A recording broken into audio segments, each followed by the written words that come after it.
Welcome back to TechQuest TV. This is Kelly Lewis. I'm President and CEO of TechQuest Pennsylvania. We are having a fabulous show. We started off with the political, technical realm of Lion Technologies down in Red Lion, Pennsylvania, and a startup kind of company that's now 20-some or almost 20 years old, based in Red Lion. And our next guest, Ed Harrell, is all about technology, innovation, interesting stuff. And Ed, welcome to TechQuest TV. Thank you very much. It's nice to be here, Kelly. Now, Ed, you have a company, Harrell Capital. Harrell Partners, LLC. Excellent. And you've played in helping startup companies for a while grow and prosper, but now you've got this very long title at Harrisburg University.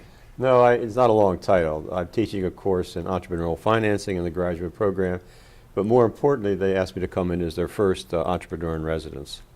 And I think that what they want me to help do is develop an entrepreneurial culture in Harrisburg University. Excellent. So Harrisburg University, we're all the cheerleaders for it here in the city of Harrisburg. They're coming out of the gate, they're growing, everything's exciting. Harrisburg University of Science Technology, and explain the Entrepreneur in Residence program. Well, it's really just evolving in terms of a concept, but it is a STEM university, as everyone knows, a science and technology, engineering and math program. Undergraduate, some graduate programs in 3 fields of technology. And basically, they've have offered entrepreneur at the undergraduate level, which is for some time. But I think they want more of a feeling of interaction with industry and with innovation and with entrepreneurship. And I think they wanted someone in residence like myself who's had some experience in working with the students as well as the faculty and well as the community in the area to sort of think through where the university itself can play a more active role in entrepreneurship. So I see this gigantic convergence happening between what used to be IT, information technology, and then the gaming industry, and now this social media animal. And we were just talking about that earlier. I really see this whole world coming together in multimedia as such. And that's going to play a role at Harrisburg University. It definitely will play a role. And one of the things that I'm most interested in, including the university, of course, is to work with the high schools. Because some of these new areas like media and gaming and social networking, that is something the younger people have a greater sensitivity to and a greater understanding of how you communicate through these different ideas and how you teach. There's a lot of very, very interesting work going on in teaching people subjects, including even science and technology, through gaming. And that has to be a revolution in terms of how you deal with younger people in terms of developing skills. Now you're going to do some programs out in the high schools on the gaming side as well? We're going to try and work with high schools. We don't know exactly which high schools will be interested, but certainly there are a lot of students at high schools that are already developing interest in starting their own companies and have. We've seen those before.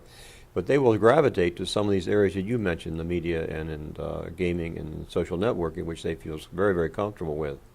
And these are companies that can start off with relatively little bit of money. And we think it's a wonderful opportunity. We don't know how it will be structured because we really haven't dealt with it officially, if you will. Or there are work being done with high schools on the video side. But there has to be an opportunity where the university can play a constructive role in working with the high schools in terms of developing methodologies and teaching curriculum, but more importantly, finding ways they can work with entrepreneurs, and our students can work with them. I'm very optimistic about that. I'm excited.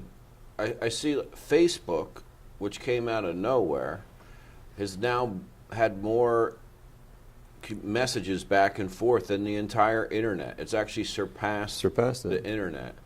And other companies are coming up, the Twitters, the LinkedIns, and that type of thing, and they're vast. And I think what I see is this opportunity for social media companies to start to become the innovation drivers. And I think they will. What the focus is on now is how you use social media in terms of advertising, in terms of developing a faster track, in terms of your industry and your market. But that's just the beginning of it. I mean, there's so much more you can do with social network and media in terms of education, in terms of even communicating in a broader sense.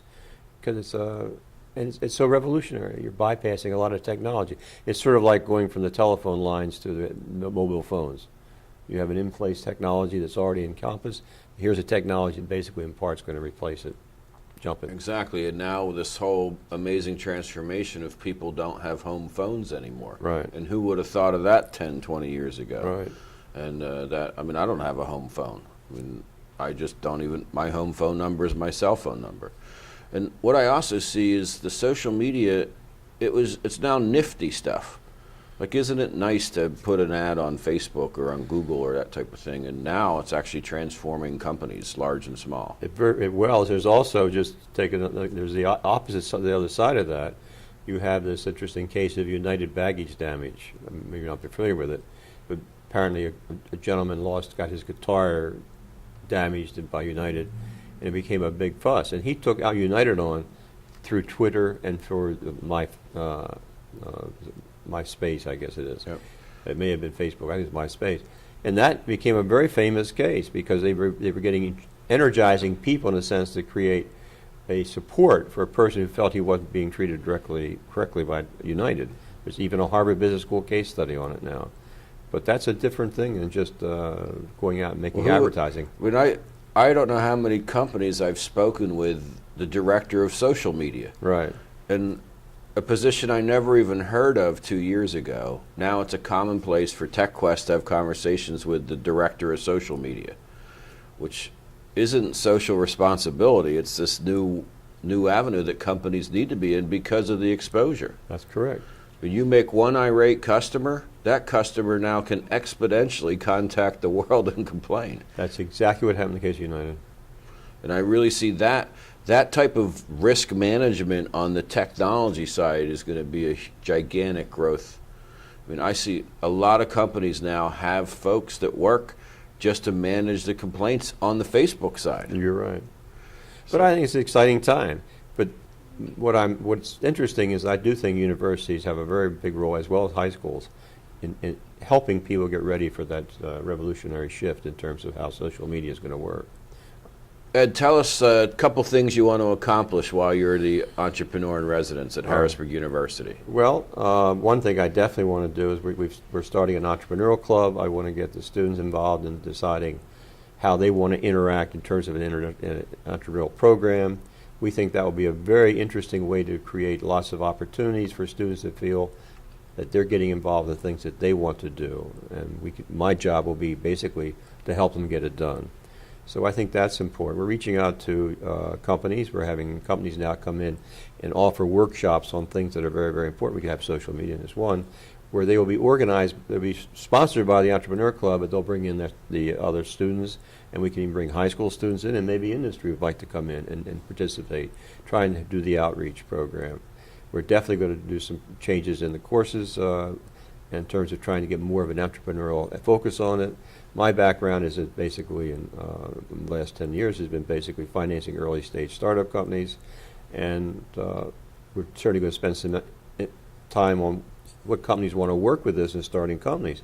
And I think there's a good opportunity for us to bring in a company or two that are early stage companies to have students have an interactive opportunity to work with entrepreneurs, which is a different culture altogether. Now, right now, every student that goes through the program at Harrisburg University has to have a project. So we're looking for more and more projects that will give them a better feeling about what you're suggesting, social networking and things like that, so that they were learning a lot of practical things as well as taking advantage of the education they have. We have hundreds of members that are interested in learning more about how to interact with Harrisburg University, and I really look forward to working with you through many of those opportunities for sure. And I'm just excited. I mean, Harrisburg, despite all the political challenges it has, it's a great place. It is a great place. And I see a lot of startup companies, gravitating into the city to start up and grow and enjoy Second Street and that type of thing. And you're right in the mix of it all. And we hope you'll be in the mix with us. Absolutely. Our guest is Ed Harrell, an entrepreneur, an educator, and entrepreneur in residence at Harrisburg University of Science Technology. We'll be right back on TechQuest TV.